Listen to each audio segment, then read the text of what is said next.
आदाब नाजरीन, आप देख रहे हैं INN चैनल में। अफशन जबीन पेश है अब तक की अहम खबरें।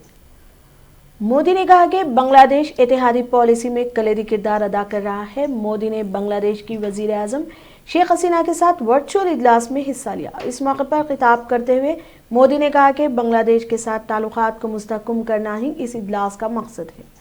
मोदी ने कहा, सभी को दरपेश चैलेंजेस कोविड-19 के वबा की वजह से हैं और दोनों ममालिक ने कोविड वैक्सीन के मामले पर मिलकर काम किया है। मोदी ने कहा, महात्मा गांधी और शेख मुजीबुर रहमान पर एक डिजिटल नुमाइश का अनकरीब इनकाद अमल में आएगा। इस मौके पर बांग्लादेश वजीर आजम हसीना ने कोविड का डट कर सामना करने पर हिंदुस्तान की सताइश की। 1971 की जंग को याद करते हुए शहीद जवानों को खिराज तहसीन पेश किया।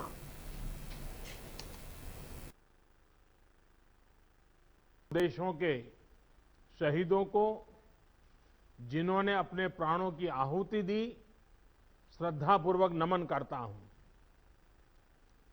विजय दिवस के अवसर पर कल मैंने भारत में राष्ट्रीय समर स्मारक में श्रद्धा सुमन अर्पित किए और एक स्वर्णिम विजय मशाल प्रज्वलित करी। ये 4 विजय मशाल पूरे भारत में भ्रमण करेगी और हमारे शहीदों के गांव-गांव ले जाई जाएगी। 16 दिसंबर से हम स्वर्णिम विजय वर्ष मना रहे हैं, जिसमें भारत भर में कई वजीर खजाना हरीश राव ने सिद्दीपेट के सूर्यापेट में 180 डबल बेडरूम्स मकानात की घर बनाने तकारीब में शिरकत करते हुए डबल बेडरूम मकानात हासिल करने वाले अफराद खानदान को मुबारकबाद देते हुए उन्होंने डबल बेडरूम मकानात हासिल करने वाले मुस्तहकीन को इंतबाह देते हुए कहा कि अगर अपने डबल बेडरूम मकानात किसी को किराए पर दे दिया या फरोख्त करने की कोशिश करें तो इनसे डबल बेडरूम मकानात वापस ले लिए जाएंगे। डबल बेडरूम हासिल करने वालों में वजीर आला के चंद्रशेखर राव, वजीर फाइनेंस हरीश राव से इजहार तशक्कुर करते हुए कहा कि TRS हुकूमत ने हमारी जिंदगी तब्दील कर दी। అన్ని సౌకర్యాలు ఏర్పాటు చేశాం। మార్కెట్ కూడా అన్ని సౌకర్యాలతో ఉంటుంది। ఒక చిన్న పోలీస్ అవుట్ పోస్ట్ కూడా పెట్టాం। దొంగ దొర భయం ఉంటది, ఏమన్నా అయితే మళ్ళీ గంట దూరం పోకుండా ఇక్కడనే మీ అందరికి మహిళలు ఉంటారు, ఆడపిల్లలు ఉంటారు, చిన్నవాళ్ళు ఉంటారు, ముసలోళ్ళు ఉంటారు, రక్షణ కూడా ఉండాలని చెప్పి పోలీస్ స్టేషన్ కూడా కట్టిస్తున్న దగ్గర పడ్డది। ఈ ఒక్కొక్క ఇల్లు విలువ ఎంత ఉంటుందో తెలుసా మీకు? నిజంగా ఈ ఇల్లు, ఇటువంటి ఇల్లు సిద్దిపేటలో కానీ హైదరాబాద్లో కావాలంటే 15 लाख रुपये అవుతుంది। 15 లక్షల రూపాయల విలువ ఉంటుంది। 10 నుంచి 15 లక్షల రూపాయల విలువ కలిగిన ఇల్లు ఒక్క పైసా ఖర్చు లేకుండా, చెమట చుక్కబడకుండా, మనం ఇల్లు కట్టుకుంటే కూడా నీళ్లు పట్టాలి। పొద్దుగాలు వేసి పట్టమా నీళ్లు పట్టాలి, ఇసుక మొయ్యాలి, అవసరమైతే రాళ్ళు మొయ్యాలి, మేస్త్రిని దొరకరావాలి, సామాన్ కొనుక్కరావాలి, పెయింటింగ్ డబ్బాలు తేవాలి, బండలు కొనుక్కరావాలి, ఆడవిళ్ళకి కట్నం పెట్టాలి, మేస్త్రికి బట్టలు పెట్టాలి। పెట్టరా కానీ మేమేం చేసినాం? మేస్త్రి కట్నం మేమే పెట్టినాం, నీళ్లు మేమే పెట్టినాం। वजीर इमारत विश्वरा विमला प्रशांत रेड्डी ने क्रिसमस त्यौहार के मौके पर ईसाई तबके की अवाम को मुबारकबाद देते हुए नेक तमन्नाओं का इजहार किया है। अक़लियती शोबा के ज़ेर एहतमाम निज़ामाबाद कलेक्टर नारायण रेड्डी की ज़ेर सदारत में राजीव गांधी ऑडिटोरियम में क्रिसमस त्यौहार के मौके पर मुनक़िदा कपड़ों की तकसीम की तकरीब में बतौर मेहमान खुसूसी की हैसियत से शिरकत की। इस मौके पर खिताब करते हुए वजीर ने कहा कि CM KCR ने रियासत में क्रिसमस त्यौहार को हर गरीब ईसाई एकसां तौर पर त्यौहार मनाने के इरादे से कपड़ों की तकसीम अमल में लाई है। किसी भी जात पात और मजहब के गरीबों को त्यौहारों के मौके पर CM KCR ने कपड़ों की तकसीम के अमल को यकीनी बनाया है। उन्होंने कहा कि यह मुमकिन है कि मुल्क के किसी भी रियासत में इस तरह के प्रोग्राम्स पर अमल आवरी नहीं की गई। उन्होंने कहा, फ्लाई प्रोग्रामों की बात हो तो 99% ईसाई तबका गुर्बत की सतह से नीचे जिंदगी गुजार रहा है।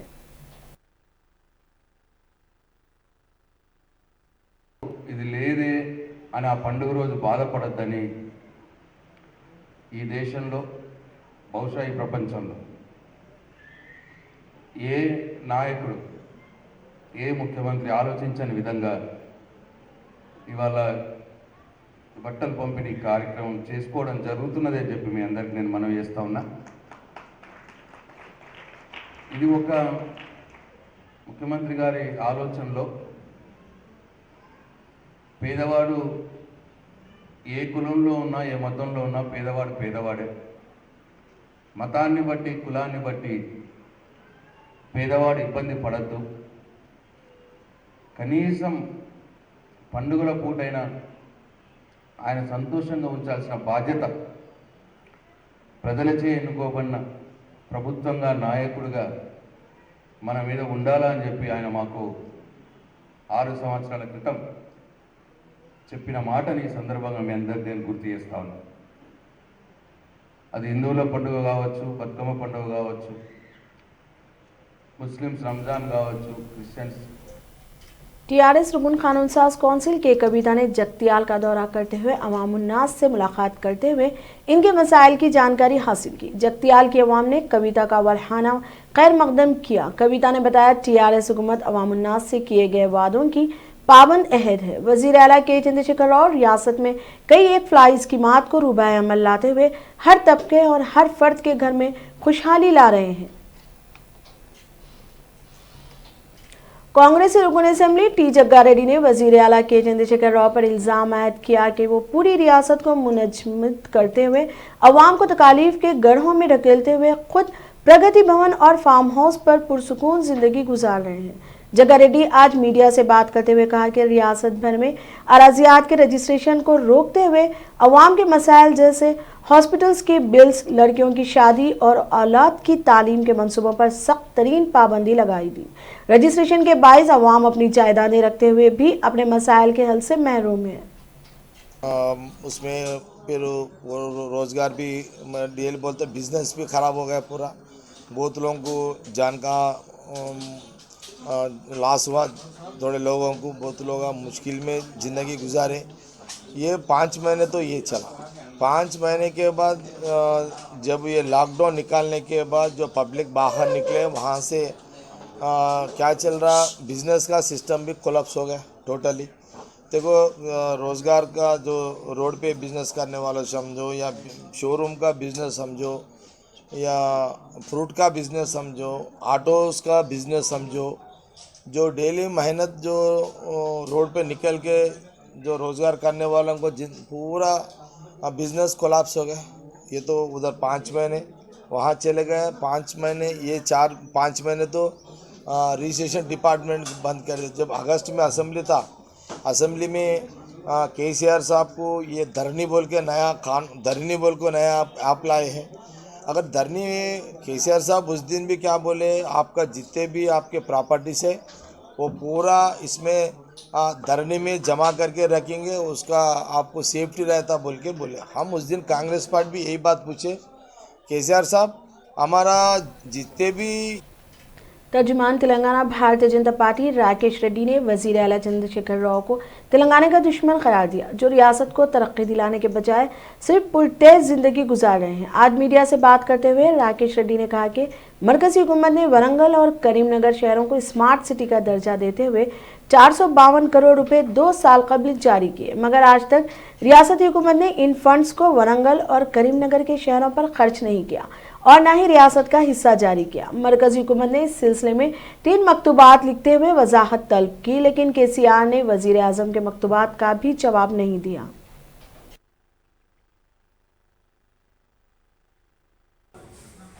देश में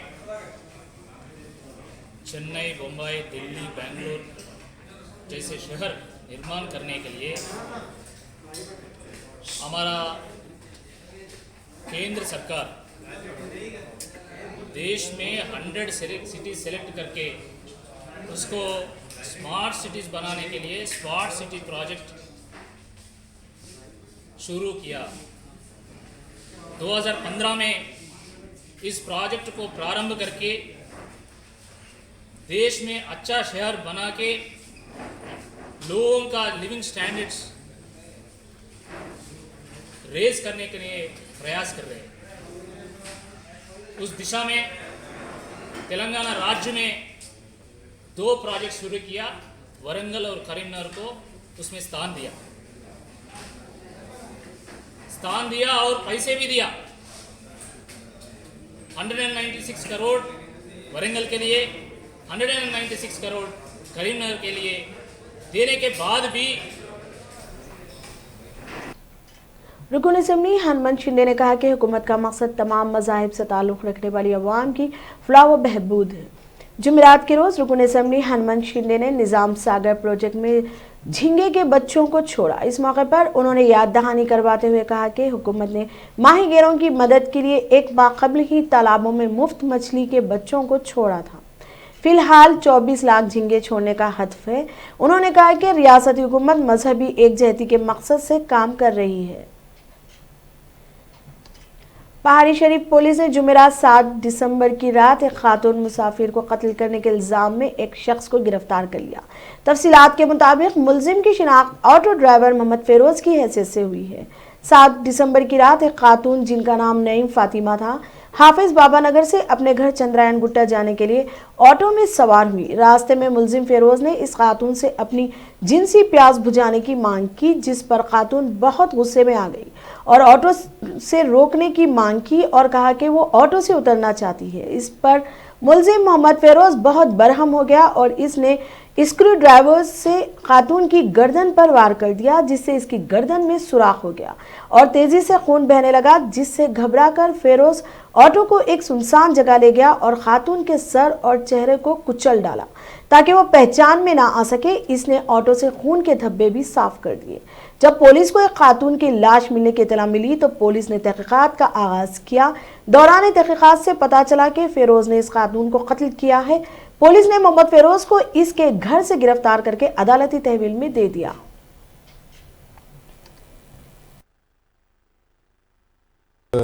పోలీస్ స్టేషన్ పరిధిలో ఇది 7th నాడు మార్నింగ్ రోజున ఒక లేడీది డెడ్ బాడీ ఉన్నట్టు ఇక్కడ చెరువు పక్కకి అట్లా ఇన్ఫర్మేషన్ వస్తే అన్ని టీమ్స్ ఇక్కడికి చేరడం జరిగింది.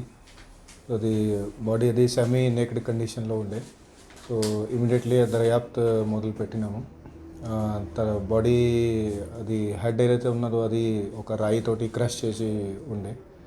సో అక్కడ అన్ని రకరకాలుగా ఇన్వెస్టిగేషన్ అక్కడ నుంచి సీసీటీవీలు చెకింగ్ చేయడం, దాన్ని dog squad, then clues team, దాన్ని ఎస్ఓటీ అన్ని టీమ్స్ కూడా ఫీల్డ్లోకి దిగినాయి. సో అది ఆ లేడీ ఫోటోగ్రాఫ్ ఏదైతే ఉన్నదో అది ఏరియాలో చూపిస్తూ మా టీంకి ఒక ఇది గుర్తించారు వాళ్ళ ఫ్యామిలీ మెంబర్స్, ఇది మాకు సంబంధించిన ఆమెని. సో అది ఐడెంటిఫై చేస్తూ వాళ్ళు నసీం ఫాతిమా అని ఆమె పేరు చెప్పారు.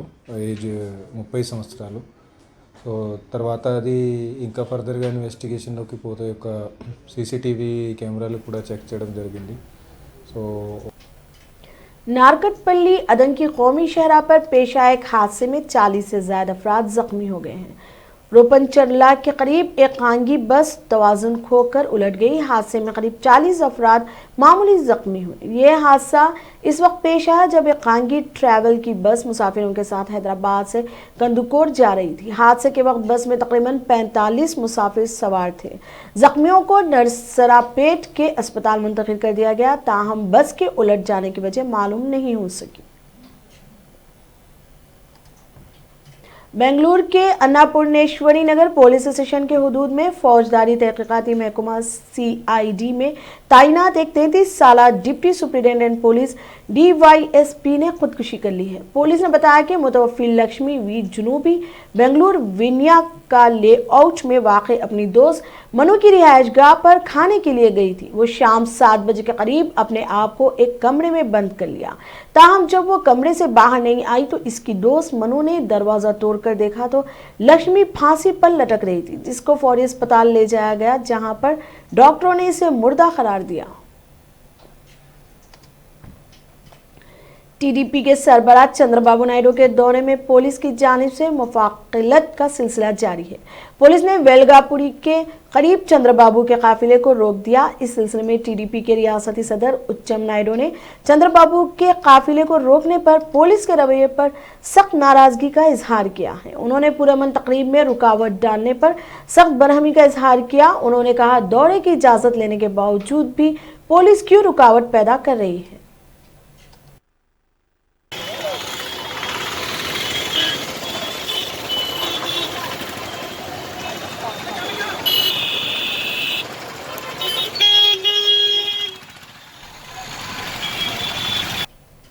हैदराबाद में सर्दी की लहर में रोज बरोज इजाफा होता जा रहा है। आज शहर के अब्दुल्लापुर में विजयवाड़ा कौमी शहरा पादा अनबपेट आउटर रिंग रोड समेत मुख्तलिफ देहातों में कोहर की घनी चादर नजर आई, जिसके नतीजे में गाड़ी सवारों को शदीद मुश्किलात का सामना करना पड़ा। जारिया माह की 14 तारीख को शहर में 17 तारीख को 19 डिग्री सेल्सियस दर्जे हरारत दर्ज किया गया। सर्दी से बचने के लिए लोग गर्म लिहाफ और गर्म कपड़ों का इस्तेमाल कर रहे हैं और गर्म ग़िज़ाओं का भी एहतमाम कर रहे हैं।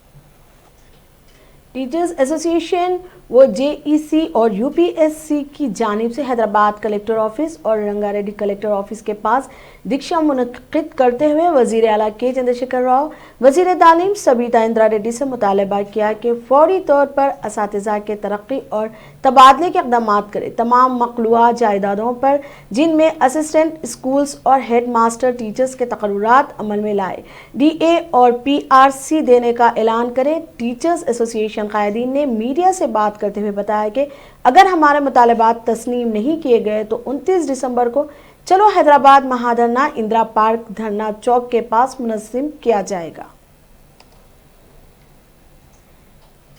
जिला वरंगल के नरसिमपेट पुलिस की अदम तवज्जो का मामला सामने आया है। इस स्कॉट गाड़ी से मुलजिम का फरार होना हुक्काम के लिए एक बड़ा चैलेंज बन गया है। तफसीलात के मुताबिक जिले वरंगल सेंट्रल जेल में गणेश नामी मुलजिम सजा काट रहा था। एक मुकदमे के सिलसिले में कोतागुडेम अदालत मुंतकिल किया जा रहा था कि रास्ते में मुलजिम ने पुलिस की आंखों में धूल झोंकते हुए राह फरार इख्तियार की है, जिस पर पुलिस ने मुकदमा दर्ज करते हुए मुलजिम की तलाश कर रही है। मुजरिम के फरार होने के वक्त स्कॉट गाड़ी में हेड कांस्टेबल एएसआई के साथ और 4 पुलिस मुलाजिमीन भी मौजूद थे। अयोध्या में बाबरी मस्जिद की मुतबद्दिल तामीर होने वाली मस्जिद का संगे बुनियाद यौम आज़ादी के मौके पर रखा जाएगा। मस्जिद की तामीर का एक ब्लूप्रिंट हफ्ते 19 दिसंबर को जारी किया जाएगा। ट्रस्ट के जिम्मेदारों ने बताया कि ये मस्जिद इन्हें दी गई 5 एकड़ अराजी पर तामीर की जाएगी। इंडियन इस्लामिक कल्चर फाउंडेशन के सेक्रेटरी ने कहा, हमारा आइन 7 दहाई कबल 26 जनवरी को नाफिज हुआ था, लिहाजा अगले साल 26 जनवरी को मस्जिद का संगे बुनियाद रखा जाएगा। सुन्नी वक्फ बोर्ड ने अयोध्या में एक मस्जिद की तामीर के लिए 6 माह कबल ICF का क़याम अमल में लाया था। मस्जिद कॉम्प्लेक्स के ब्लूप्रिंट में एक मल्टी स्पेशलिटी अस्पताल, एक कम्युनिस्ट किचन और लाइब्रेरी शामिल है। ICF के सेक्रेटरी ने बताया कि इस मंसूबे की मंजूरी chief architect professor SM Akhtar ने दी है। अख्तर ने कहा कि यह मस्जिद गोल शक्ल में बनाई जाएगी ताकि एक वक्त में तकरीबन 2000 अफराद वहां नमाज अदा कर सके। सुप्रीम कोर्ट ने मुतनाज़ा राम जन्मभूमि बाबरी मस्जिद के मुतबादिल मस्जिद की तामीर के लिए गुज़िश्ता साल नवंबर में सुन्नी बोर्ड को 5 एकड़ अराजी अलॉट की थी। सोहेल तहसील के गांव धनीपुर में यह मस्जिद 5 एकड़ पर तामीर की जाएगी। उन्होंने कहा कि नई मस्जिद बाबरी मस्जिद से बड़ी होगी और कॉम्प्लेक्स के मरकज में एक अस्पताल बनाया जाएगा। अस्पताल 300 बिस्तरों पर मुश्तमिल होगा।